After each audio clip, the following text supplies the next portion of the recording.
वंदनीय गुरुजन वर्ग परीक्षकांना वैद्य बसलेले माझे बालमित्र मैत्रिणी, आज मी तुम्हाला काही माझ्या जीवनाला कुणी आता ओळखावे, माझ्या असण्याला कुणी तेही समजावे, माझ्या जीवनाचे पुण्यतम गीत गा.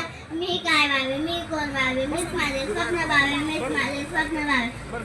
अंधार पडतो, रात्र होती, चांदण्याची शाल पाखरून आपण निद्राती नव्हतो आणि पडू लागतात आयुष्याची सुंदर स्वप्ने. हे स्वप्न असतात करिअरची, ही स्वप्न असतात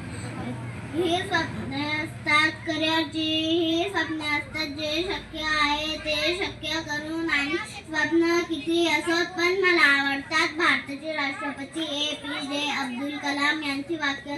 ते नेहमी म्हणायचे, स्वप्न तीच नसतात जे आपण झोपेत पाहतो, स्वप्न तीच असतात जी आपण जागेपणी उघड्या डोळ्यांनी पाहतो, अपार कष्टांनी सत्यात उतरवतो. प्रत्येक व्यक्ती आयुष्यात काहीतरी बनण्याचे स्वप्न आहे. काहीचे स्वप्न शिक्षक बनण्याचे, काहीचे पोलीस, लेखक, सैनिक, काहीचे इंजिनियर बनण्याचे आहे, काहीचे इंजिनियर बनण्याचे आहे. आणि होय मित्रांनो, मी पण असंच उघड्या डोळ्यांनी स्वप्न पाहिले डॉक्टर बनण्याचे. मला डॉक्टर बनून लोकांची सेवा करायची आहे, अनेकांचे प्राण वाचून त्यांना नवीन जीवन द्यायचे आहे. मी लहानपणापासून डॉक्टर बनण्याचे स्वप्न पाहत आहे. मला डॉक्टर बनून लोकांची मनोभावे सहायता करायची आहे. जे गरीब आहे व मोठ्या रोगांनी ग्रस्त आहेत, उपचारासाठी त्यांच्याकडे